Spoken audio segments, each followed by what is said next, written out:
नमस्ते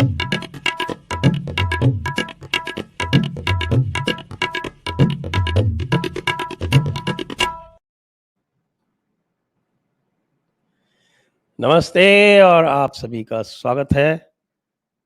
और आज हम बात करने जा रहे हैं काफ़ी दिनों बाद अभिजीत चावड़ा जी से। और आपके चिर परिचित हैं अभिजीत जी। अभिजीत जी, आपका स्वागत है। और thank you very much sir, thank you very much. आज हम बात करने जा रहे हैं न्यू ब्रेकिंग इंडिया, जिसको भारत विखंडन कहते हैं।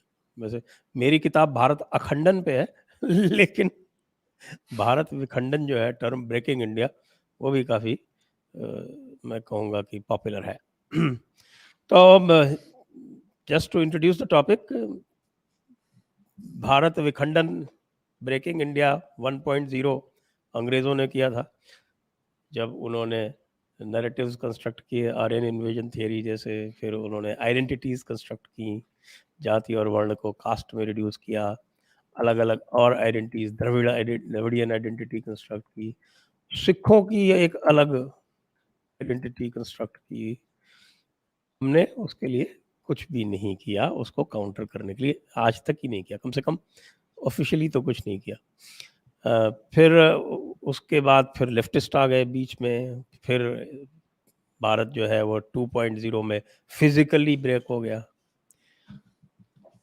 लेकिन वो करंट अभी तक जारी है ब्रेकिंग इंडिया का। तो ये जो नया करंट है इसमें और जो पुराने जो करंट्स थे उनमें क्या तो कंटिन्यूटी है और क्या चीज अलग है? जी हाँ, वेरी इंटरेस्टिंग टॉपिक सर। सो ब्रेकिंग इंडिया एक बहुत पुराना प्रोजेक्ट है, बहुत बहुत समय से चलता आ रहा है। एक्चुअली अगर हम देखें तो हर एक देश में कुछ ना कुछ ऐसे एलिमेंट्स होते हैं जो उस देश को तोड़ना चाहते हैं। It's usually fringe elements and minor elements, लेकिन भारत में पिछले 1000 वर्ष से काफी फोर फ्रंट पर है ये सारे एलिमेंट्स। तो जैसे आपने कहा कि ब्रेकिंग इंडिया 1.0 हुआ, that is the British Raj, and before the British Raj also the Turkic invasion, occupation of India. उसके पश्चात सो कॉल्ड इंडिपेंडेंस के बाद इंटरनल फोर्सेस थे, जैसे कि ये लेफ्टिस्ट, मार्क्सिस्ट एक्सेट्रा, जिनको हमने इंस्टीट्यूशनलाइज कर दिया। उन्होंने सोसाइटी में बहुत सारे, एज यू से, जो फॉल्ट लाइंस थे उनको एक्सप्लोर किया और उनको और बढ़ाया। और अब अगर हम देखते हैं 21st सेंचुरी में, तो ब्रेकिंग इंडिया का ये नया एक फेज चल रहा है, which is a geopolitical phase of breaking India. तो उसके रूट्स अगर हम देखना चाहे तो it essentially begins in the 1990s। तो उसका भी एक बैक स्टोरी है। फॉर इंस्टेंस, यूएस ने पहले 1950s में और 1960s में इंडिया को कल्टीवेट करने का ट्राई किया था। उन्होंने कोशिश की थी कि भारत को अपने साइड में जियोपॉलिटिकली एज एन अलाई ले ले। भारत को एक परमानेंट सीट ऑफर किया था यूएन सिक्योरिटी काउंसिल में। भारत ने बार बार मना किया उसको। भारत को न्यूक्लियर वेपन्स का भी ऑफर किया था, न्यूक्लियर वेपन्स टेक्नोलॉजी का, प्रेसिडेंट कैनेडी ने। भारत ने उसका भी मना कर दिया। उसके बाद अमेरिका और इंडिया के रिलेशंस बुरे हो गए। India went into the USSR camp, और तब से यूएस और इंडिया के रिलेशंस अच्छे नहीं रहे। अभी 1991 में क्या हुआ कि इंडियन इकोनॉमिक क्राइसिस हुआ, the balance of payments crisis. क्या हुआ था कि बहुत बड़ा ट्रेड डेफिसिट हो गया था भारत में, क्योंकि we were very over reliant on imports, और हम बहुत कम मैन्युफैक्चरिंग कर रहे थे, क्योंकि हमारा पूरा लाइसेंस राज था, नेहरूवियन सोशलिज्म था, and so on so fourth. तो हमारा मैन्युफैक्चरिंग बहुत कम था, हमारा बहुत इंपोर्ट्स पर रिलायंस था। और उसके अतिरिक्त एक ह्यूज फिस्कल डेफिसिट भी था, which means government was spending more than the total income. इसकी वजह से भारत का श्रीलंका जैसा सिचुएशन हो गया था, अभी जो श्रीलंका में चल रहा है उसके जैसा बैलेंस ऑफ पेमेंट क्राइसिस। हमारे पास फॉरेन एक्सचेंज रिजर्व्स 1-2 सप्ताह के लिए ही बाकी थे, उसके बाद we were going to default. तो इसकी वजह से we were forced to do economic liberalisation. अब उसके लिए हमें वर्ल्ड बैंक और आईएमएफ से लोन लेने पड़े। अब ये पैसा पॉइजनड मनी होता है जो लोन से आता है, वर्ल्ड बैंक से, आईएमएफ से, because they will give you the money, but they will also tell you how to use the money and how not to use it. तो उसके बहुत सारे कंडीशंस होते हैं कि how to use this money. So one of the conditions, ये जो loan में था, उसमें ऐसा रिक्वायरमेंट था कि India has to open itself up for participation from foreign entities, industries में एक्सेट्रा। उनके इन्वेस्टमेंट लेने पड़ेंगे, और उसके अतिरिक्त और भी कुछ अलग अलग इन्वेस्टमेंट्स आई थिंक लेने पड़े इंडिया को. फॉर इंस्टेंस एनजीओ इकोसिस्टम शुरू हो गया और ये सारे एनजीओ में फॉरेन फंडिंग आने शुरू हो गया and so on so fourth. तो तब से क्या हुआ, until that time भारत के जो politicians थे, they were accustomed to getting big packets of money allegedly from the USSR. अब यूएसएसआर टूट गया था इन 1991. तो ये लोग को अब नए मास्टर की जरूरत थी, कुछ कुछ ऐसे पॉलिटिशियंस को. So then they turn towards the west. फिर ये इकोनॉमिक क्राइसिस हो गया. So India was infiltrated by certain western agencies and etcetera all that in the 1990s. अब क्या हुआ था कि इंडिया में हमेशा पोटेंशियल था कि बहुत बड़ा इकोनॉमिक पावर बन जाए, पोटेंशियली एक प्रॉपर वर्ल्ड पावर बन जाए. It is the potential was always there. So is and nobody wants this. अगर आप बड़े प्लेयर हो ऑलरेडी तो आप नहीं चाहते कि कोई नया बड़ा प्लेयर आने लगे होराइजन पे. So you will try to keep that player down, that country down. तो तब से ये सारे एनजीओज में फॉरेन फंडिंग आना शुरू हो गया. And the intention was that कि इंडिया में जितने अलग अलग फॉल्ट लाइन से जितना फ्रेगमेंटेशन हुआ है इंडिया में, उसको एक्सप्लॉइट करो और उसको और बढ़ाते रहो and keep India off balance, keep India destabilised. और ये चलता आ रहा है. So it began in the 1990s और डेकेड अपॉन डेकेड ये बढ़ता गया बढ़ता गया बढ़ता गया. अभी हम 2022 में है. इन्फिल्ट्रेशन बहुत डीप है भारत में, बहुत डीप इन्फिल्ट्रेशन हो चुका है अलग अलग जगह से. From the major geopolitical powers we can say, एक तो यूएस है, there is no doubt about it, और दूसरा चाइना है. तो both of these have very deep pockets, and when there are deep pockets they can fund various kinds of activities inside our country.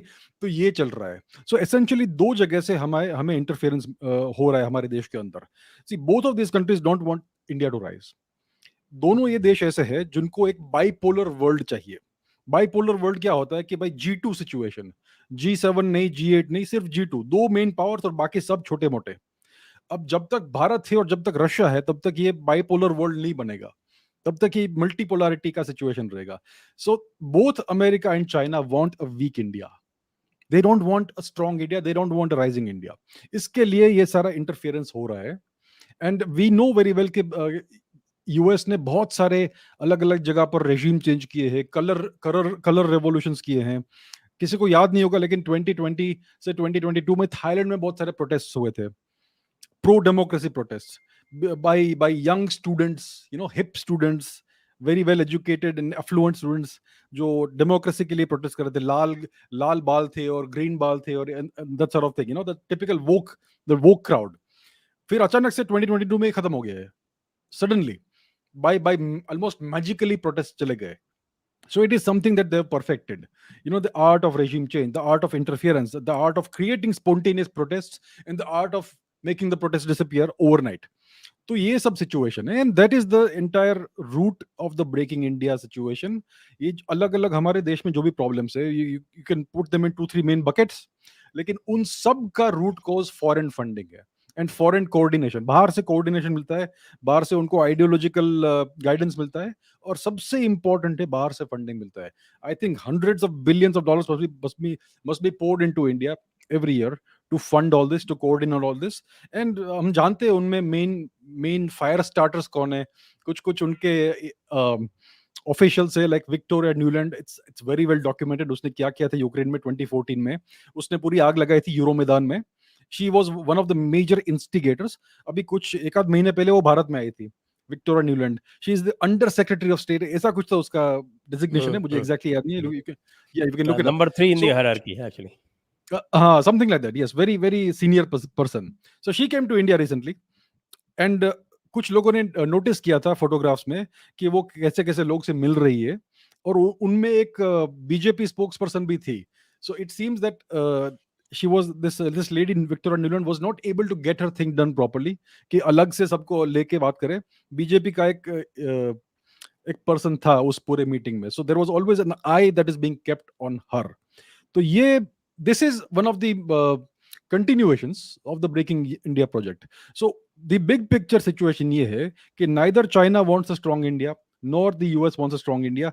America needs India right now against China, क्योंकि उनका सबसे बड़ा खतरा China है, और उनका पूरा pivot जो है वो इंडो पैसिफिक में है, उनका पूरा स्ट्रेटेजी इंडो पैसिफिक का है, and without India the entire strategy fails. तो इस समय उनको भारत की जरूरत है, लेकिन दे ऑल्सो नो कि they don't want India to rise too much. उनका ये हमेशा एक डॉक्ट्रिन रहा है कि कोई भी पोटेंशियल पावर है जो फ्यूचर में 10 20 30 साल में एक राइवल बन सकता है, उसको आज से डिस्टेबलाइज करो।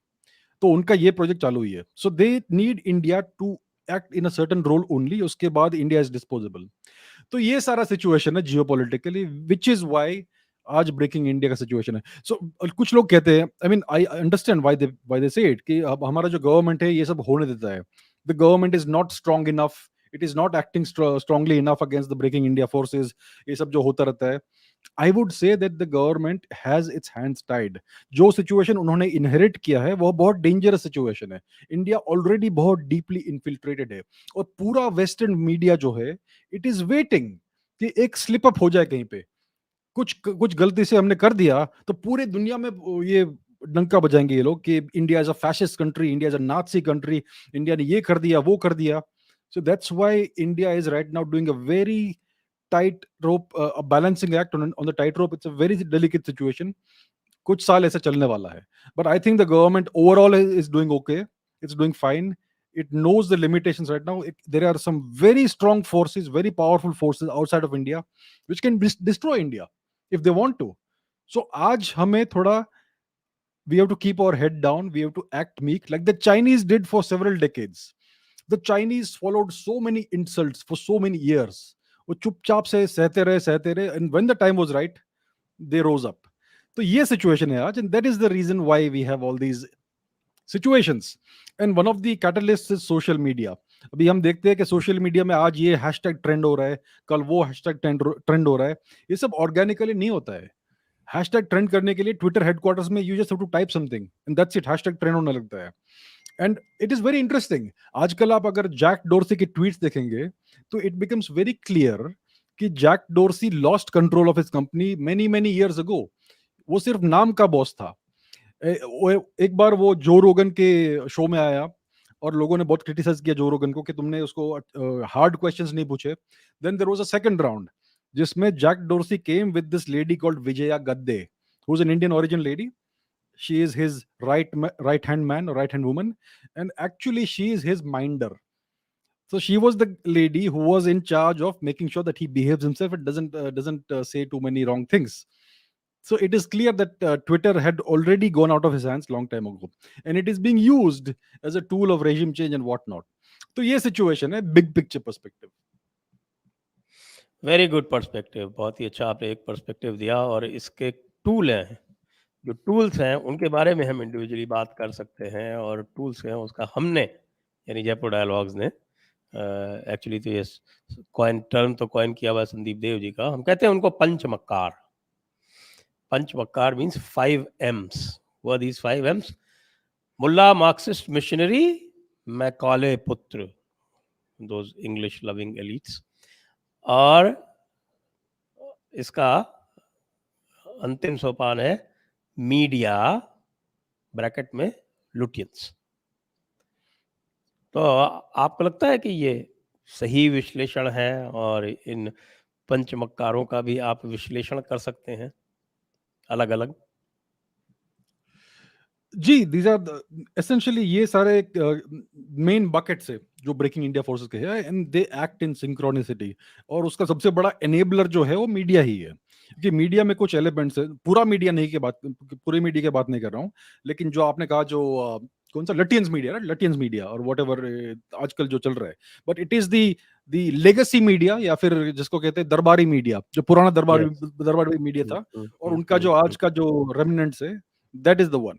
So there are certain elements in the media, the old ones, that keep on pushing these narratives. They वो कहते रहते हैं कि भारत ऐसा माइनॉरिटी के अगेंस्ट वाला कंट्री है, फैशिस्ट नेशन है, 2014 के बाद भारत बहुत बुरा हो गया है, and they work in tandem with western media. You know which media? The Guardian, the Washington Times, New York Times, Washington Post शायद, and so on and so forth. So उनके अलग अलग जगह पे linkages है, and it's all coordinated. अभी बहुत सारा फंडिंग बाहर से भी आ रहा है भारत के मीडिया में. Just follow the money and we will see what's happening. So definitely media इसमें बहुत बड़ा एक एलिमेंट है, because they create narratives. और आज भी लोग, हमारा एजुकेशन सिस्टम ऐसा है कि we are taught to to obey authority. An authority means कोई बड़ा आदमी जिसके पास बहुत बड़ा वॉइस है। सो अगर आप बहुत बड़े जर्नलिस्ट थे किसी पुराने मीडिया ऑर्गेनाइजेशन में, then people tend to believe that person, they don't question the narratives, we just follow it whole. तो इसके लिए उनका बहुत बड़ा एक बुली पल्पिट है, जैसे कहा जाता है। So it is very easy for them to manipulate opinion. So yes, media एक बहुत बड़ा उसमें बहुत बड़ा उसमें एक फोर्स है।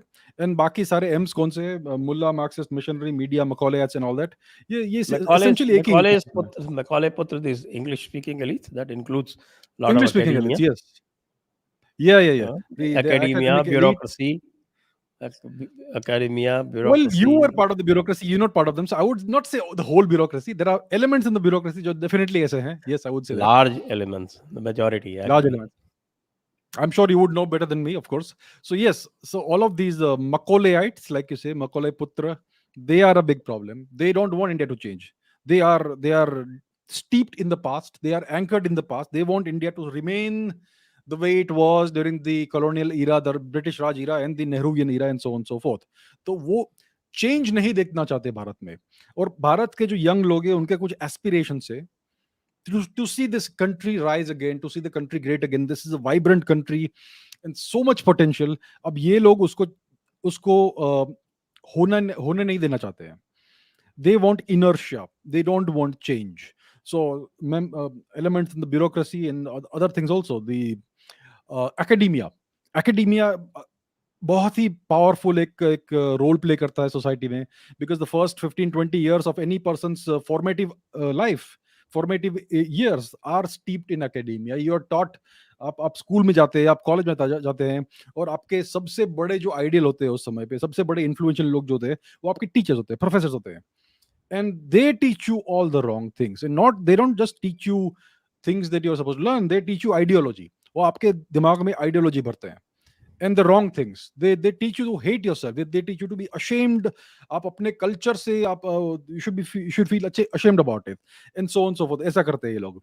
अगर आपको IAS में जाना है तो कुछ कोचिंग क्लासेस है, जैसे कि आप लोगों ने आजकल मीडिया में काफी कुछ आया है, राइट? सो ये लोग क्या सिखाते हैं उसमें, and so on. So all of these legacy structures, हमारे सोसाइटी में जो लेगेसी स्ट्रक्चर्स है, ये सारे हमें पीछे खींच रहे हैं, and they are playing the role of the breaking India forces, which is very unfortunate. तो उसका solution क्या है, ये बात है. I mean, you cannot dismantle everything overnight. पूरा जो हमारा देश है, it runs on the bureaucracy. Without the education system, there is a big problem in the country. तो कैसे change करना है? इतना बड़ा system है, 1.3-1.4 billion people, उसका पूरा super structure यही है.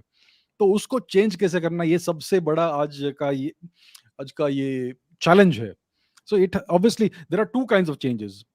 अगर आप there is revolutionary changes and reformative changes, and what India needs is something, a synthesis of the two. Revolutionary reforms की जरूरत है, but that will take some doing.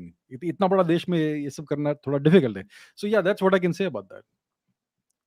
Yes, I mean evidence है इसकी साफ है. जो इतिहास हम पढ़ रहे हैं, जो हिस्ट्री हम पढ़ रहे हैं, जिसपे आप काफी क्वेश्चन आंसर सेशंस भी करते रहते हैं, जिस तरह की हिस्ट्री में पढ़ाई जा रही है, वो इसका एक मैकॉले पुत्रों की और मार्क्सिस्ट की एक गठजोड़ है. These two M's are combined. और जो दूसरे M's हैं, मिशनरी और मुल्ला, उनकी भी इसमें सहमति है. तो इसलिए हम मुगल हिस्ट्री पढ़ते हैं. हम जो मुगलों से ज़्यादा जो बड़ी, पावरफुल, प्रॉस्परस जो एम्पायर जैसे विजयनगर, उसके बारे में नहीं पढ़ते हैं. और जो मुगलों से मुगल तो अगर आप इफेक्टिवली देखिए about 180 years at the most, actually 556 to 1707, that's exactly 151 years, 1556 to 1707. और जो आपके चोला एम्पायर है, जो 1000+ years तक कंटिन्यूटी थी जिसकी, उसके बारे में हम कुछ नहीं जानते. तो ये जो एक पूरा का पूरा एक तरह से एक परवर्शन हो गया है, तो उसको मुझे लगता है कि अब लोग पहचानने लगे हैं. आपको क्या लगता है कि अब धीरे-धीरे पहचान आ रही है लोगों को इसकी। जी, अगर आप 5 साल पीछे जाए तो किसी को मालूम नहीं था इसके बारे में। किसी ने चोलास का नाम तो नहीं सुना था। मेबी तमिलनाडु में किसी ने सुना होगा, लेकिन कहीं और किसी ने सुना नहीं था। किसी ने चोला एम्पायर के बारे में सुना नहीं था, किसी ने गुप्ता एम्पायर के बारे में सुना नहीं था, किसी ने कुषाणों के बारे में सुना नहीं था, किसी ने विजयनगर के बारे में सुना नहीं था। ये सब पढ़ाते ही नहीं थे टेक्स्ट बुक्स में। शायद 1-2 लाइन कहीं पे लिखी होगी जस्ट इन पासिंग। सो इसके लिए किसी को पता नहीं था 5-6 साल पहले, लेकिन अब धीरे-धीरे ये नेशनल कॉन्शियसनेस में आ रहा है। It is happening slowly. ये सब होने को समय लगता है, क्योंकि ये सारे सबसे पहली बात क्या होती है कि कॉग्निटिव डिसोनेंस होता है कि हमने इतने वर्ष तक एक नैरेटिव सुना है, हमें सिखाया गया है, और अभी आप कुछ और बोल रहे हो। You must be lying. आप कहाँ से सीख के आते हो ये सब? That is the kind of resistance that we find when we are trying to set the record straight. तो इसमें समय लगता है, लेकिन मैंने डेफिनेटली देखा है पिछले 5-6 साल से कि अब धीरे धीरे ये कॉन्शियसनेस आ रहा है, and it is very much visible on social media. अब बहुत सारे लोग इसके बारे में बात करते हैं सोशल मीडिया में। अगर आप ट्विटर पे जाए, यूट्यूब पर भी जाए, तो बहुत सारे लोग इसके बारे में चर्चा करते हैं, कमेंट करते हैं, बात करते हैं। So now there is a consciousness कि भाई ललित आदित्य मुक्तपीड नाम का एक महान कॉन्करर था जिसने सेंट्रल एशिया कॉन्कर किया था। इसके बारे में तो एक शब्द भी नहीं मिलता है हमें हमारे ऑफिशियल टेक्स्ट बुक्स में। The Karkota empire, it was a Karkota के जाइगैंटिक बारे में तो एम्पायर। कोई कुछ नहीं जानता। कोई कुछ नहीं जानता है, कोई कुछ नहीं जानता। शायद incredible. Probably the largest empire ever. Probably the largest. उसको ठीक से हमने मैप भी नहीं किया है। I think it was probably the largest, even larger than the Kushan Empire, most likely. लेकिन अगर कोई रिसर्च नहीं करेगा तो कैसे हमें पता चलेगा? But clearly it was a very major empire, short-lived but major, vast empire. तो करकोटा एम्पायर था, गुप्ता एम्पायर था, वाकाटक भी बहुत बड़े थे। They were much larger than the Sikh empire, so called Sikh empire, right? और मराठा एम्पायर को तो कितना अंडर रिप्रेजेंट किया है। It was such a big achievement जो मराठास ने किया। It is a very recent, बहुत ही रिसेंट चीज है। और चोलास के बारे में भाई कोई जानता ही नहीं है। फिलीपींस तक उन्होंने कॉन्कर किया था। Can you imagine that? इतने छोटे समय में सिर्फ 2 महान उनके एम्परर्स थे, राजराज चोला और उनके पुत्र राजेंद्र चोला। और राजेंद्र ने तो भाई एक एक ही लाइफ टाइम में इतना बड़ा कंक्वेस्ट किया। और फिर समुद्रगुप्त जैसे लोग हैं, स्कंदगुप्त जैसे लोग हैं, कितने इनक्रेडिबल हमारे पूर्वज थे, हमारे एम्परर्स थे, और उसके बारे में कुछ पढ़ाया नहीं जाता है। तो अब मुझे लगता है धीरे धीरे कॉन्शियसनेस में धीरे धीरे आ रहा है, and it is a very good sign. Yes, sir, it needs to continue. I think we need more literature on these things. We have more writers coming up who are dedicating several months, several years to writing books, which is a very good thing. तो धीरे धीरे ये सब आएगा। So it's a very good sign. जी हाँ। और अब मुझे लग रहा है कि इंटरनेट के कारण और यूट्यूब के कारण अब लोग मुल्ला और मिशनरी जो टैक्टिक्स हैं उनको भी समझने लगे हैं और उनको काउंटर करने लगे। न केवल मीडिया, सोशल मीडिया स्पेस में काउंटर करने लगे हैं, स्ट्रीट्स पर भी काउंटर करने लगे। इसके बारे में मुझे इतना पता नहीं स्ट्रीट्स पर क्या काउंटर हुआ है, लेकिन सोशल मीडिया पर तो डेफिनेटली हो रहा है। आई मीन वी नो कि मिशनरी टैक्टिक्स कैसे हैं। फॉर इंस्टेंस मैं आपको बोल सकता हूँ कि जब सबसे पहली बार ईस्ट इंडिया कंपनी भारत में आई थी, उनका ऑब्जेक्टिव सिर्फ ट्रेड था। और उन्होंने जो उस समय में जो भारत के बारे में लिखा था, भारत की सोसाइटी के बारे में लिखा था, बहुत ही पॉजिटिव था। उन्होंने कहा कि the Indian family values are the best values in the world. उनका फैमिली सिस्टम इतना अच्छा है, they are so dedicated and loyal to the family members. और इतना अच्छा अच्छा लिखा था भारत के बारे में for a very long time. फिर मिशनरीज का जो एंट्री हुआ इस चीज में, then suddenly the entire narrative takes a complete U-turn। और फिर डिमोनेटाइजेशन शुरू होता है भारत का। अचानक से हजारों सती केसेस निकल के आते हैं जो पहले कभी थे नहीं। अचानक से, अचानक से। एंड सो ऑन सो इतने सारे सारे अट्रोसिटी स्टोरीज इन्होंने बनाई। उन्होंने कहा कि जगन्नाथ मंदिर में हजारों लोग को वो रथ के नीचे मार देते हैं, और बच्चों को ये लोग सैक्रिफाइस करते हैं। क्या क्या अजीब अजीब उन्होंने ऐसे मिथ्स खड़े किए थे जो आज भी लोग बिलीव करते हैं वेस्ट में। So the entire demonisation of India starts with the entry of the missionaries into India. और अजीब बात यह है कि जो ब्रिटिश लोगों ने इनको बहुत सारा लैंड दिया था लीज में, 99 ईयर लीज में, वो आई थिंक एक्सपायर हो चुका है, but they are still holding on to the land. So I think ये जो उनके टैक्टिक्स है, that is also now slowly coming to light. I think बहुत सारा पैसा आता है उन लोग को फॉरेन से, और बहुत सारा ये लोग यहाँ से भी इकट्ठा करते हैं। So these things are now getting exposed. It is a very good thing. And similarly about the mullahs also, I suppose. अजीब बात यह है कि अगर आप सऊदी अरेबिया में देखेंगे, अगर आप मिडिल ईस्ट में देखेंगे, तो बहुत रिफॉर्मेशन चल रहा है वहां पे इस समय। बहुत जी। रिफॉर्मेशन चल रहा है सोसाइटी में, and there is no push back from the religious class, from the clergy in those regions. तो अगर आप कुछ और साल वेट करेंगे तो मिडिल ईस्ट पूरा अलग ही हो जाएगा from India. India will remain regressive in these sectors, but the Middle East will become completely liberated. अभी Saudi Arabia for instance, women can drive cars now, they don't have to wear those things, they can keep their hair open. तो बहुत reforms हो रहा है वहां पे। So why can't similar things happen in India also? That's just a contrasting perspective, you know. हाँ, जबकि यहाँ पर कभी इस तरह का पर्दा था नहीं। It is now a recent hmm. Phenomenon. ये जब से हम्म। तबलीगी और अलग-अलग तरह के जो है नमूने आए यहाँ पर, तब से ये शुरू हुआ है। और यस, तो वी अंडरस्टैंड मुल्ला मिशनरी टैक्टिक्स और ये सारे के सारे अब हमारी समझ में आ रहे हैं।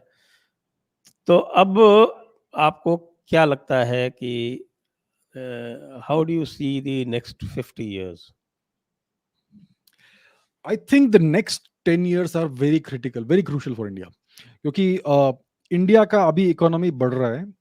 India anyhow has to get to the $10 trillion mark. पहले तो 5 ट्रिलियन पे पहुंचना है हमें। Once we reach the $10 trillion mark, GDP, annual GDP, then it means that we are going to B a major power.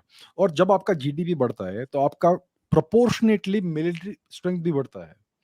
And once you are a $10 trillion economy, you're going to have a massive military. And you're going to be a force to be reckoned with, not just locally, but in a very larger region, the whole Indian Ocean region, Indo-Pacific, also potentially. So the trick is that India has to ensure that until we reach 10 trillion, we have peace in India. Because without peace, the economy doesn't grow. So with by hook or by crook, हमें वहां तक पहुंचना है। And we also have to maintain internal cohesion, internal stability.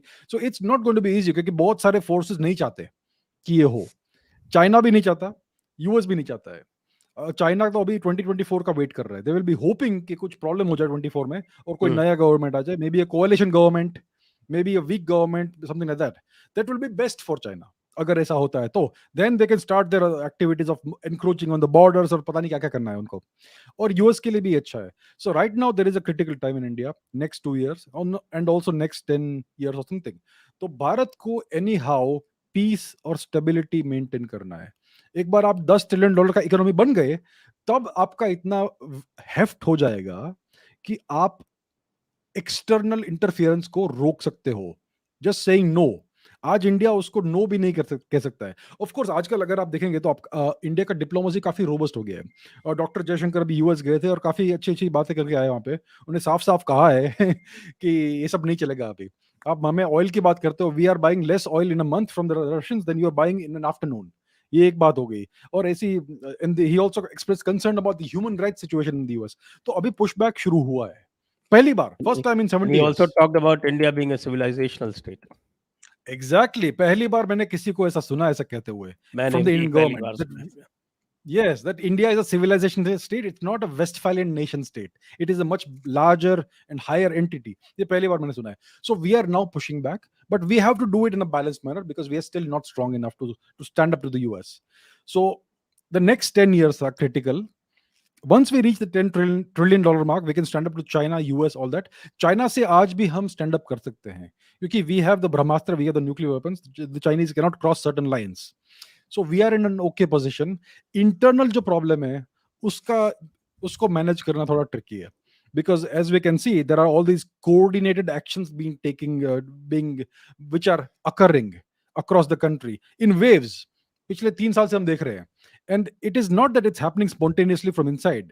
It is being orchestrated from outside, and they are trying to well, it is the same old tactic of regime change operations. उन्होंने बहुत perfect किया है उसको। पिछले 20 साल में बहुत सारे रेवोल्यूशंस हुए, ट्यूलिप रेवोल्यूशन हुआ और पता नहीं कितने येलो रेवोल्यूशन हुआ, सैफरन रेवोल्यूशन हुआ, एंड सो ऑन।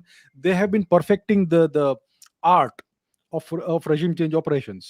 So वो जानते हैं कैसे करना है, and they are trying to see how it works in India. India is not the kind of country where a regime change operation can succeed, because India is a very large, very diverse country, और कुछ कुछ उसके criteria होते हैं जो India में fit नहीं होते हैं, but they are still trying it, and they are laying the groundwork for a थोड़ा और future इसे regime change operation. विस्तार से बताएंगे?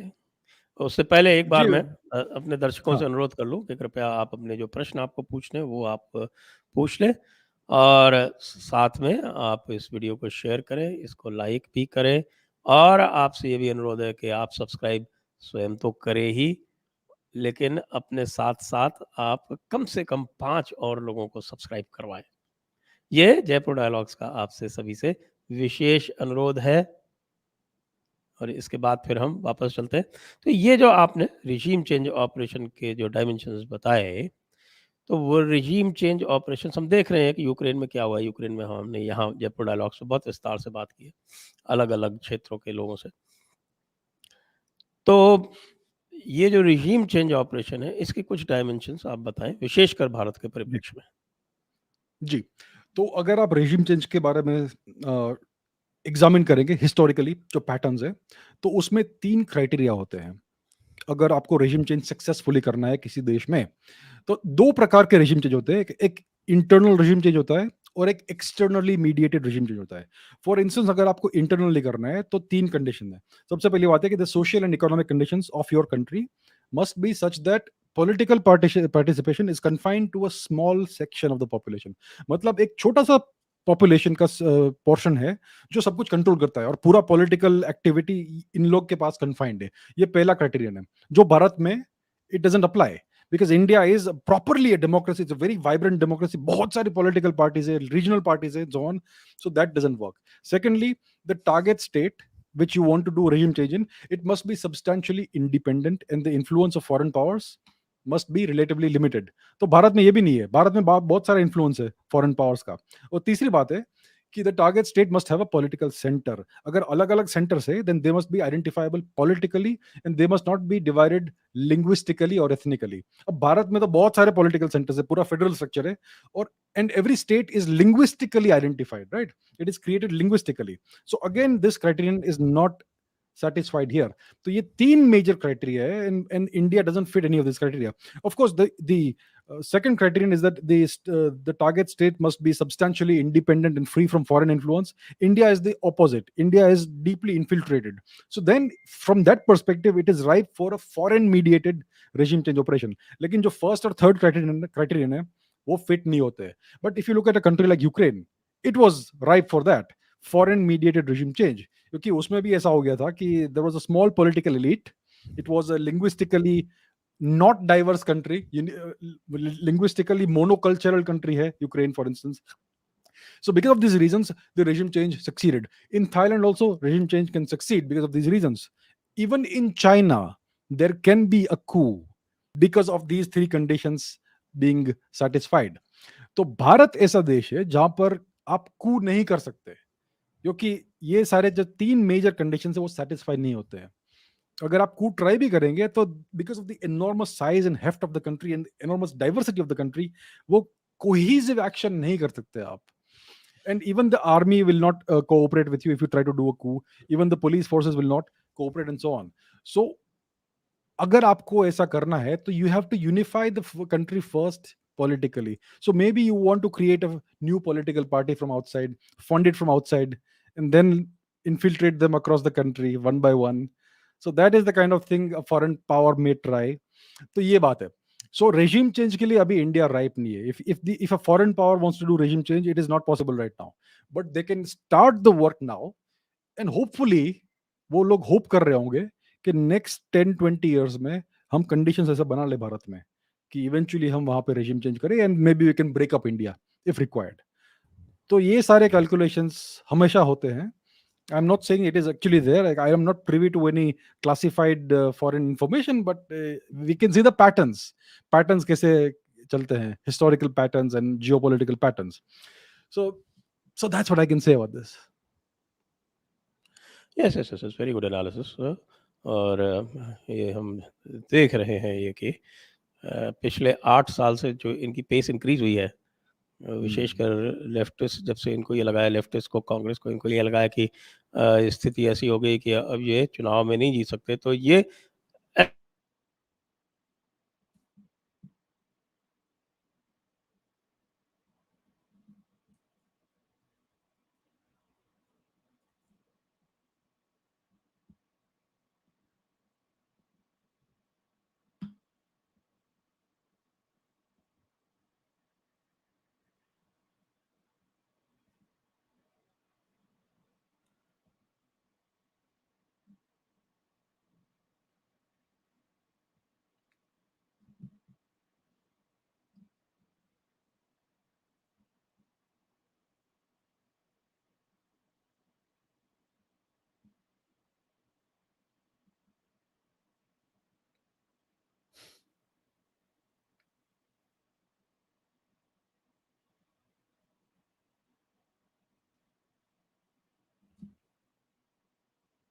Can anyone see me? Okay. जी जी। मान लीजिए इधर से ब्रेक हो जाए तो आप कंटिन्यू करें बातचीत। अच्छा, हाँ, श्योर।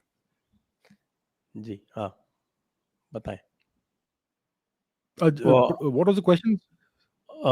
ओके मैं ये कह रहा था कि पिछले 8 साल से हाँ, विशेषकर हमने देखा है लेफ्टिस्ट को और हाँ। कांग्रेस को ये अपना अब ये भरोसा छोड़ बैठे हैं कि ये डेमोक्रेटिकली सरकार को बदल सकते हैं। तो ये अब दूसरे मीन्स जो हैं वो नई-नई इवेंट्स क्रिएट करके, नया-नया डिसअफेक्शन क्रिएट करके, नए टूल किट ऑपरेशंस करके और उस तरह से फिर ये अपना हिसाब-किताब करना चाहते हैं। जी हाँ, ये टूल किट आजकल निकल के आया है, जो ग्रेटा ने निकाला था। ग्रेटा ने गलती से लीक कर दिया था tool kit, so we know कि उनका पूरा ये सिस्टमैटिकली ऑपरेशन कैसे होता है। एंड वी नो दैट, जैसे आपने कहा कि लेफ्टिस्ट का कुछ, they have no chance in hell कि वो लोग भारत में कोई इलेक्शन जीते। And similarly for the other parties जो ऑपोजिशन में है, so they will use undemocratic means. अब यूएस जो है हमेशा डेमोक्रेसी की बात करते हैं, but they talk about liberal democracy, whatever that means. ये लिबरल डेमोक्रेसी क्या होता है? Democracy is democracy, right? Liberal democracy क्या होने लगा? And then next they will talk about woke democracy. So the US always talks about democracy, but they don't believe in democracy outside their country, maybe elsewhere also. For instance, उनके पास एक organisation है, it's called the National Endowment for Democracy, I believe. सो पहले क्या होता था कि there used to be these regime change operations that were orchestrated by the CIA. US का एक एजेंसी है CIA, Central Intelligence Agency, which was a specialist in conducting regime change, whether it is in Africa, whether it is in Latin America. The Sandinista rebels, I believe, they got rid of Patrice Lumumba in the 1960s, early 1960s, and so on. So the CIA used to get involved in regime change operations. Then ऐसा होने लगा कि it used to look very bad कि आप ऐसे आपके CIA आके regime change करता है. So then they created a new agency called the National Endowment for Democracy. It is very well documented. मैंने इसको डिस्कवर नहीं किया है.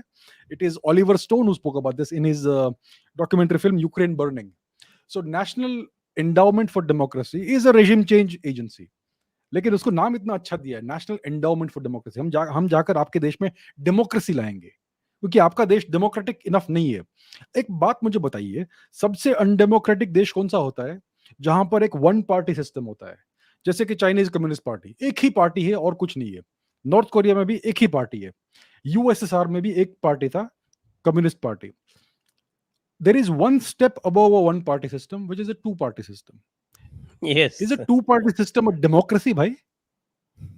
हाँ, US is a two party system. हर चीज को फोर्स फिट करते हैं दो पार्टीज में, and they call themselves a democracy. Why is there no party that takes care of the aspirations of the Latino people, of the Hispanic people? Why is there no party that takes care of the aspirations of the black people? Why is there no party for the aspirations of the native people? Why are there no special interest parties, democratic political parties in the US? हर चीज को दो चीजों में, दो camps में force fit करते हैं ये लोग, and they call it democracy. And then they talk about exporting democracy to other countries. भाई भारत का डेमोक्रेसी कितना लिबरल है? There are flaws, of course there are flaws. There is no democracy that is flawless. But I would say the Indian system is way more pluralistic, way more vibrant, and much more representative than the US system. और फिर भी ये लोग यहाँ पे आके बात करते हैं कि we will teach you democracy. And they have this thing called the National Endowment for Democracy.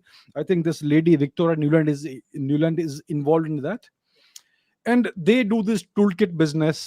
They fund various NGOs, various academics, and we know who the usual Indian side. तो इन सब लोगों को ये लोग फंड करते हैं, and they call it promoting democracy, which is the biggest hypocrisy in the world. So I think it is time for India to start calling this out when India is in the right place for doing that, once we are strong enough to push back. लेकिन people need to know this, क्योंकि लोगों को समझता नहीं है सब। अगर एक ऑर्गेनाइजेशन का नाम है नेशनल एंडाउमेंट फॉर डेमोक्रेसी, कितना अच्छा लगता है सुन के, अरे इतना अच्छा ऑर्गेनाइजेशन होगा। It is actually a tool of regime change, it is a fire starting tool, but इसको ये लोग नाम ऐसे अच्छे देते हैं। So that is something we have to understand. ये सब टूल किट वूल किट बहुत सब कुछ चल रहा है, it's very sophisticated the entire system. उन्होंने ये पूरा सिस्टम परफेक्ट किया है, how to start fires in countries, how to effect regime change. So that's something we need to be very much aware of. Right, आपने बड़ी अच्छी analysis की, very good analysis, विश्लेषण आपका। तो अब now that we know the diagnosis, हमें diagnosis पता है अब इसकी, तो इसकी पिल क्या है? How do we tackle this? The only way for India to tackle this is to get stronger. Once India is strong enough, देखिए अगर आप एक 6 फुट का आदमी है और एक 15 साल का लड़का है जो 5 फुट का है, उन दोनों में अगर एक कंपटीशन हो जाए, so we know who's going to win. The adult who is 6 feet tall and very strong. So for the 15-year-old boy to have a chance, he needs 10 years of growth. 10 years of growth and development. अगर वो इतना develop हो सकता है, then he can stand up to the bully. Right, so इसका solution very simple है। भारत को सबसे पहले अपना इकोनॉमी ग्रो करना है, अपना इंटरनल कोहेजन तब तक बनाए रखना है, and we have to grow a large military. जब जब आपका हार्ड पावर इंक्रीज होगा तो आप हर चीज को टैकल कर सकते हैं। when you are strong enough and when you become indispensable in the world order, when you become manufacturing power, for instance, when you are deeply enmeshed in the global economy, when you have multiple partners who need you, when you have multiple strategic partners in Europe, for instance, in Oceania, in Africa, etc., then it is difficult for people to destabilize you. For instance, Bharat के France के साथ बहुत अच्छे relations है, strategic relations। Europe में एक ही country है वेस्टर्न यूरोप में जिसका इंडिपेंडेंट फॉरेन पॉलिसी है, दैट इज फ्रांस। और फ्रांस के भी यूएस से काफी टेंशन है because the US doesn't like France being independent. Essentially क्या है यूरोप में सिचुएशन कि there are two major powers, one is Russia, the other is the US. The US is the major power in Europe, except apart from Russia. Germany is a country that is under American military occupations since the end of the Second World War. So is Italy. And NATO essentially is a bunch of US vassal states, except for France, जिसका independent foreign policy है। UK, to put it very crudely, UK is America's pet dog, pet poodle, और कुछ नहीं है वो, right? And so is Australia, so is New Zealand, so is Canada, हर कोई। So ये situation, so what India needs to do is India needs to ensure that the world remains multilateral. India needs to ensure that its economy grows, its military grows, और एक tipping point ऐसा आएगा कि when we will be able to cut off the funding to all these nation breaking NGOs. जब तक हम उस situation में नहीं आते, then we need to keep calm. We need to keep our head down and keep working. Work hard, economy बढ़ाओ, manufacturing बढ़ाओ. That is very important. And of course, internal law and order को कैसे भी करके बनाए रखना है until that time. Then we will be able to make certain changes. एक बार आपका जो foreign funding है ब्रेकिंग इंडिया फोर्सेस को, वो खत्म होता है तो सब कुछ धीरे धीरे विथर हो जाएगा, खत्म हो जाएगा धीरे धीरे। It's all about the money. अगर आपको इतना बड़ा चीज ऑर्गेनाइज करना है, बहुत सारे लोगों को ऑर्गेनाइज करना है, उनको मोबिलाइज करना है, उसको उसके लिए बहुत सारा लॉजिस्टिक्स लगता है, बहुत सारा ऑर्गेनाइजेशन लगता है, कोऑर्डिनेशन लगता है, और पैसा लगता है। सबसे इंपॉर्टेंट पैसा है। अगर आप पैसा कट ऑफ कर दोगे तो पूरा ऑक्सीजन खत्म हो गया इस चीज को। So that's important. So until we are in a situation to cut off the funding, right now we are not strong enough. So we need to grow, and once we have reached maybe 10 trillion dollars, then we may be able to do that. So we have to keep our heads down and work as hard as possible. Deng Xiaoping ने कहा था कि keep a low profile, bide your time, and work hard. So that is the maxim we also have to follow. Right right, very encouraging. और अब हम चलते हैं प्रश्नों पर। एक बार फिर से सभी को याद दिला दें कि कृपया जो लोग भी देख रहे हैं वो इस वीडियो पे लाइक का बटन तुरंत दबा दें, और उसके बाद इस वीडियो को आपको शेयर भी करना है और सब्सक्राइब खुद भी करना है, 5 लोगों से और कराना है। प्रश्न Ajay, Abhijit ji, number of books you authored plus read? Yeah, I have not authored any books yet. I have read lots of books. I don't remember the number. It's too large to remember. I've never counted them, but I have not authored any books yet. Okay, Shashank Tupe, thank you. Jinesh Patel ji, thank you. Chahat Singh Chauhan, India is not territory but an idea as much as you can stretch it physically. Should we adopt this doctrine instead of limiting ourselves in boundaries? I would say, first of all, we need to secure our boundaries. Our present boundaries, we have to secure them properly, because without that, what are we? Right. And then we can certainly think of expanding our whatever it is, our ideas, our culture, our philosophy. We can expand that. We have 1.3 billion people. I don't mind seeing a few hundred million of them settling across the world. Why not? We can do that. We can maybe enrich the world with our people and our philosophy, our culture, and all that. But first, we have to secure. You first play the defensive game, then you play the offensive game. You have to first ensure that you are invulnerable to foreign attack. So first secure your territory, then go outside. Next, Sangeet Sanatanan, a strong leader going by the likes of Annamalai is lacking in Kerala to burnish the narrative contrary to the prevailing one. The Mullah appeasing forces have fueled a highly polarized society. Um, yeah, I think your observation is accurate. Yes, quite accurate actually. Humanity first, why USA provokes Russia war when Russia is not a major threat to USA? And you say USA control opinions, so why they did not force India to take side of Ukraine and its disintegration possible? Okay, there are three questions here. Why did the Americans provoke Russia to war when Russia is not a major threat? Russia is a major threat. They are the world's largest nuclear weapons power. They are, of course, a threat to the Americans, and they control an enormous amount of territory in Eurasia. The Americans do not want a single major power to be able to challenge them. So that's why it's a major threat for the Americans. That's why they slowly inched eastwards via NATO, and eventually they crossed the red lines of the Russians, and they left Putin with no option but to go to war and secure Ukraine. So that's number one. USA controls opinion. So why did they not force India to take the side of Ukraine? They have been trying to force India. They have been pushing India diplomatically. They have been pushing India on social media.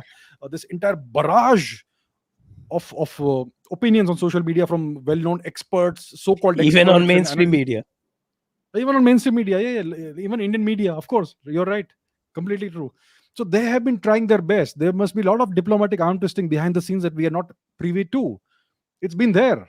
But India has stood firm because India has a certain amount of strength and standing today. And India is pursuing its own independent foreign policy and its national interest. So they tried, but they have not succeeded. Is disintegration possible? Disintegration is always possible. We can never be complacent. We have to always take these possibilities and these threats seriously. Disintegration is possible, and we must be ever vigilant, and we have to keep on strengthening ourselves so it never happens. Right. Next one. Nikhil Tugrekar. Thank you, Nikhil. Project in the Kush. India and Israel are both nations under siege. How would Israel deal with a hypothetical breaking Israel gang? What can we learn from them? What we can learn from Israel is should have powerful allies. I mean, Israel has a very powerful benefactor, the US. I mean, they have their ups and downs in the relationship.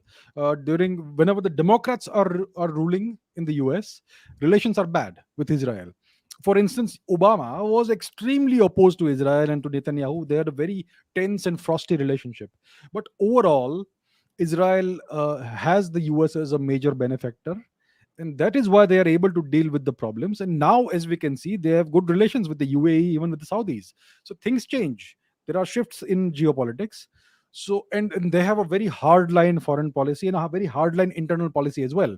Now India cannot afford to have a very hardline internal policy because of a variety of reasons. But what we can learn from them is to be steadfast and keep growing and keep following your own national interest. That's the most important thing. Humanity first. Why China did not show aggression in India before Modi ji and when Congress was there? We say that they were traitors and weak and also pet of America. Then why India was not broken into pieces? And will Muslims break India again?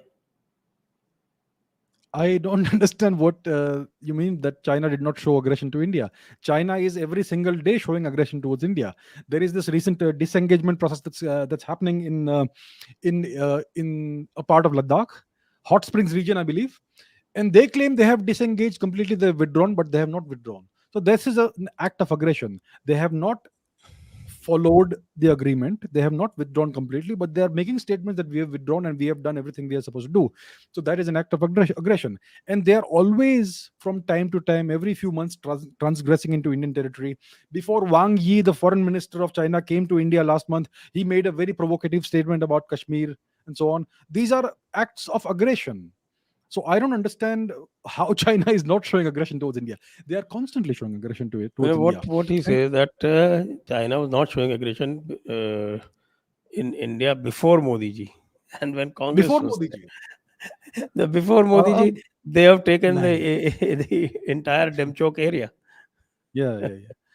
So it's been a pattern since they took up since they invaded and annexed Tibet. It's been a pattern since then. So they have always eyed more territory in India, and more importantly, they want to keep India destabilized, off balance. They have transferred nuclear technology to the Pakistanis. They're transferring weapons now, and so on. So that's a continuous project. They are one of the major breaking India nations. They aspire to see India broken. That's what they would like to see. So yeah, that's the policy that's always been there. Okay, next one. Dark secrets. Abhijit sir views on Islam as a peaceful religion, and will Islam take over India as it is growing so rapidly? I mean, how is it growing so rapidly? I don't understand that. First of all, that's a wrong premise. I'm not sure how rapidly it is growing or not. Will it take over Well, India? I think it grew by about 4.4% in about 70 years. So, if they keep growing at that rate, which doesn't seem to be the case, because the population is flattening everywhere as the see. education and health standards increase. So, the premise is wrong anyway. But Islam is a peaceful religion, you might answer. Well, if you look at the Middle East overall, if you look at Saudi Arabia, if you look at these countries, it's reasonably peaceful. And the thing is, India has excellent relations with countries like the UAE, with Saudi Arabia, and with Oman. So I don't see any problem as such. India can coexist very well with various cultures, neighboring religions. No issues at all. So I don't see any problem with that as long as India is strong and India is internally cohesive. There should be no problem at all in India in the long run. Next. Divya Jyoti, sir, your view on Christian missionaries funding recent country-wise riots and the chronology of Victoria and Newland visiting opposition, and as a sequence, riots start pan India. That's a very long question. I would, I think you can just make some general remark, because See, I otherwise would it would disagree take that 10 minutes to yeah, answer. yeah, I don't have any evidence that Christian missionaries specifically are funding anything. We don't have evidence of anything, but from the overall patterns, it looks like there is foreign interference in India. The coordination is happening from somewhere else. Most likely, I would say from one of the two major blocks that wants India to be destabilized, either China or the US. Right? The US is not an Most enemy per se likely of India, but they US. don't want rise. Most likely US, yes, because we know the patterns, right?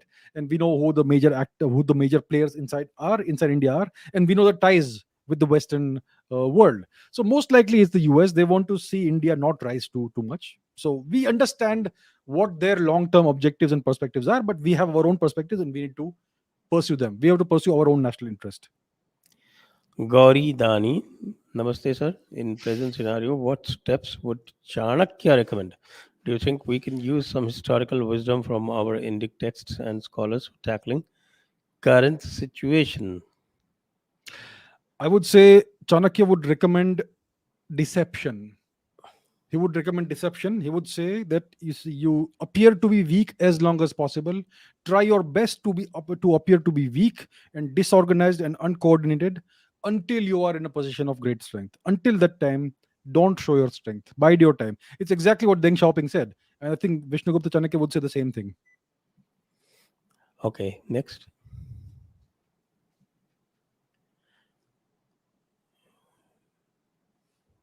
SP Ram, sir. It looks like India is going to civil war. Hindus have to prepare with the growing of the Muslim population better sooner than later. When this is resolved, then India can become a superpower. I don't see a civil war happening. Um, I think the government is in a position to. Well, right now it would appear that it is slightly weak, but I think they are in a position to take care of things. It won't escalate beyond a point, and it will be resolved in the long run. Right. Next one.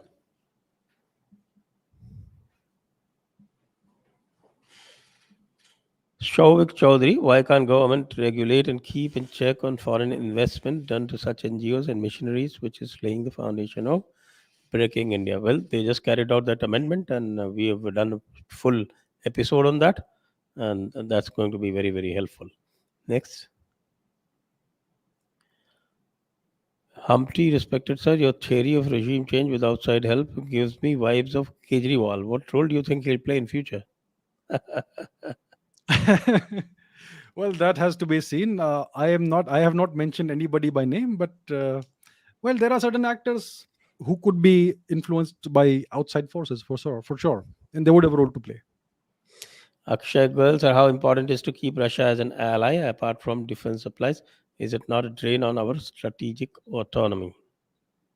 Uh, See, India needs the world to be multipolar. If the world becomes bipolar, it means India will be totally marginalized and India will be swept aside. So, as long as a country like India exists and a country like Russia exists and they remain reasonably independent, it is good for the world because we will not have a bipolar hegemony in the world. So, we are not openly in alliance with the Russians, but our interests align in the long run because even the Russians understand that the Chinese are a major threat to them in the long run. And so it is the same thing for us. So we are natural allies whether we declare it or not. It is not in any way a drain on our strategic autonomy. It is not costing us any money. There are no sanctions upon us.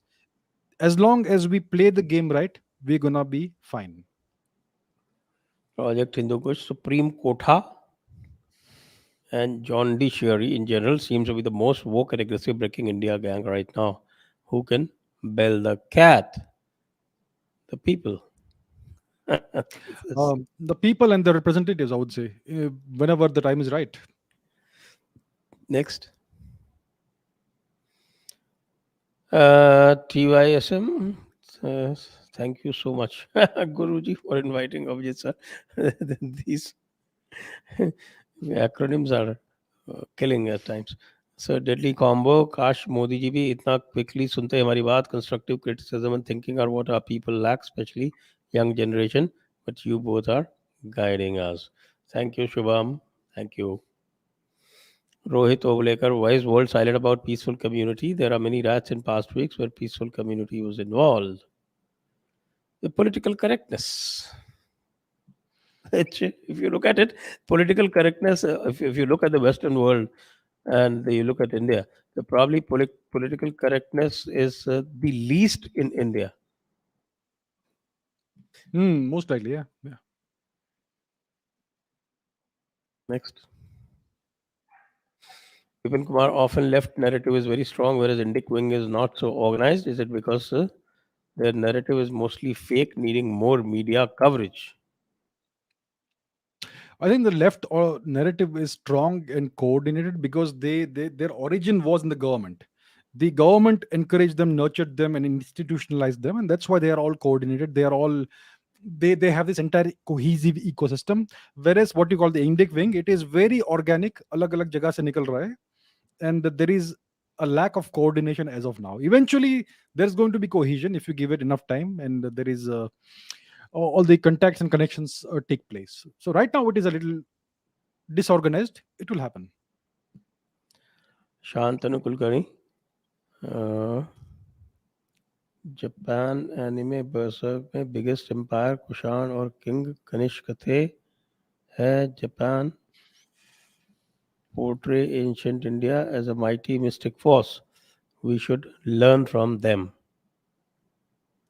Yes, there is a lot to learn from Japan. Japan is an example of a rooted society.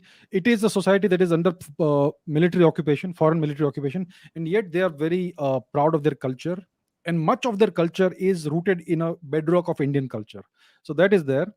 And they are also the world's most technologically advanced society. So that is a very nice combination. It's like ancient India.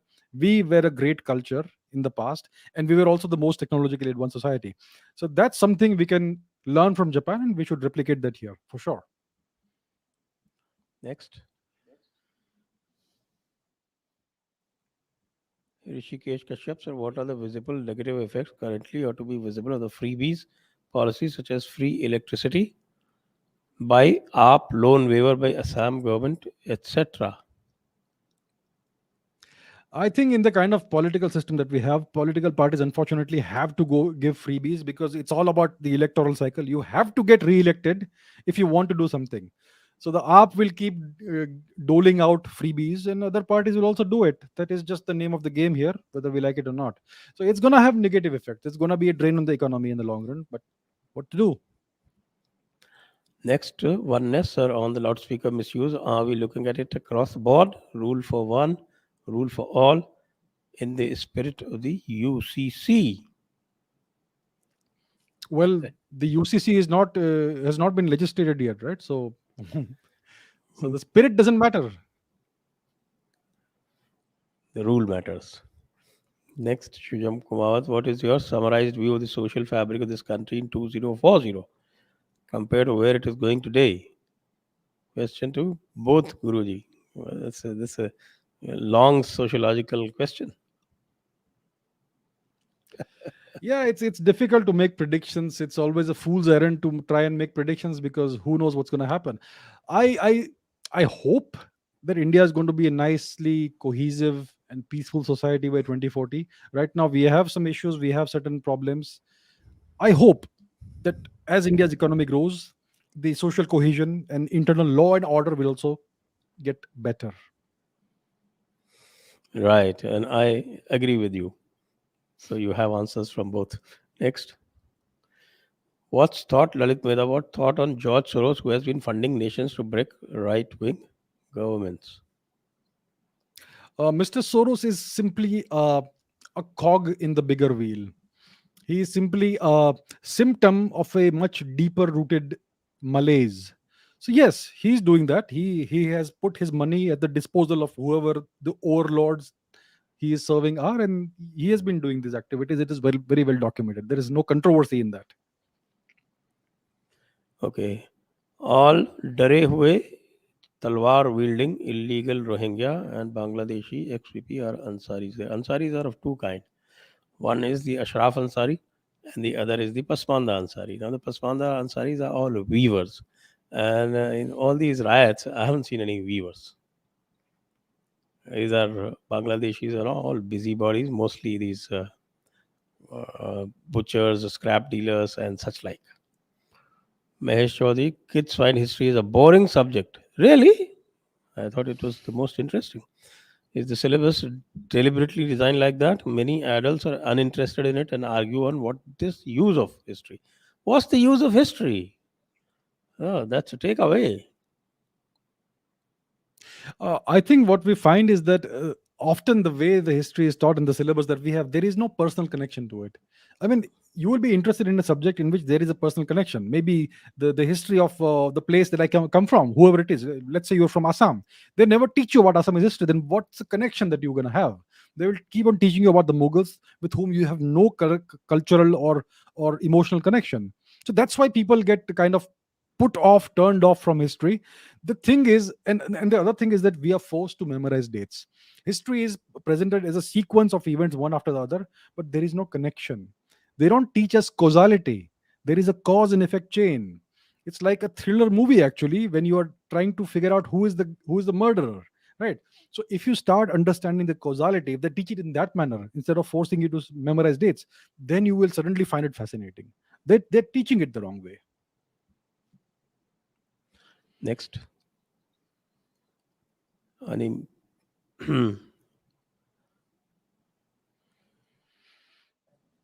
Akash Joshi, when will we start spreading propaganda and narratives in other countries that like they are doing to break our nation? I think India also needs to do this to some extent. I mean, every country has a propaganda outlet. The BBC is the propaganda outlet of the UK government. They also have the Guardian. The US has a bunch of these things like the Washington Post and so on and so forth. India also needs to have a global news network. Why doesn't India have it? We have certain things like Doordarshan or whatever which serve no purpose. So India needs to invest in that. Next, Animish. Thank you, Sanjay ji and Abhijit ji, for everything you are doing. You are the true sons of the soil. We can't thank you enough. Thank you, Animish. Tube or not tube? Why are writers never hung by law through due process? Well, that's the law.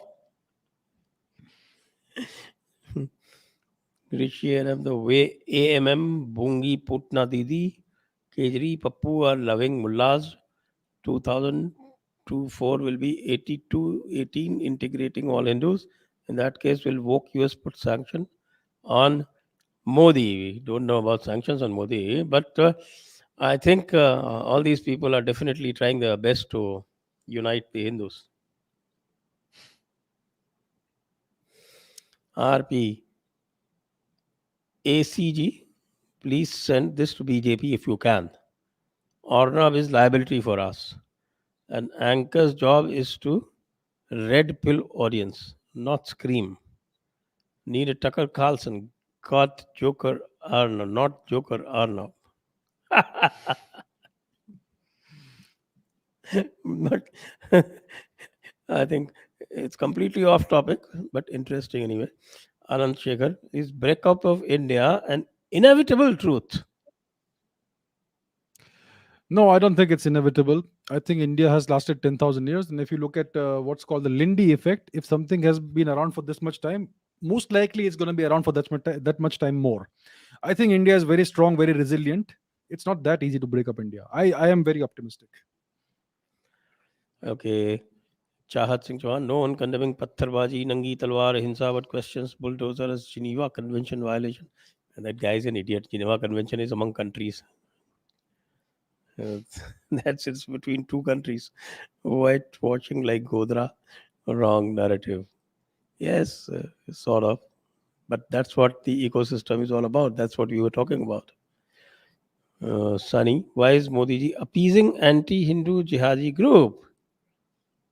You ask any master stroke wadi, he will say Modi ji knows best and we should not apply our mind. We should just follow taqleed of Modi ji, the way the Islamists follow taqleed of their ulama. That is the master stroke wadi reply. Interminable Odyssey, Namaskar. What's the reason peacefuls are so united whereas Hindus are not? Actually, this. I'll take this. This whole thing about most peacefuls are so united. They are so united because Hindus make them united. If you look at the past, Hindus have never tried exploiting their fault lines. Never. And the hundreds of fault lines do exist. And something they could actually espouse the cause the people who are most downtrodden among them. That would not only be a social justice, uh, social justice to them, but also will serve the cause of weakening the ashraf. The real problem is this 5-10% ashraf. And because of the religious sanction they have for leadership, they manage this. That power has to be eroded. Kapil Bedarkar, how do we take control and correctly direct our kids from left narrative? How to start? At what age and subject sequence? I think we have to encourage kids to read and maybe mentor them about the right things to read.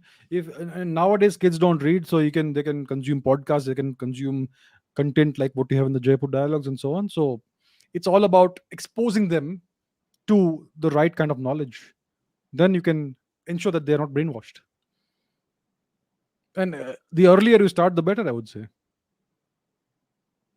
Right. Next. Okay, so that brings us to the end of the session. इसी के साथ आप सभी लोगों को बहुत बहुत धन्यवाद. अभिजीत जी को बहुत बहुत धन्यवाद. और जाने से पहले एक बार फिर याद रखिए, like, share, subscribe into 5. Thank you. Thank you very much. Press the bell icon on YouTube and don't miss another update.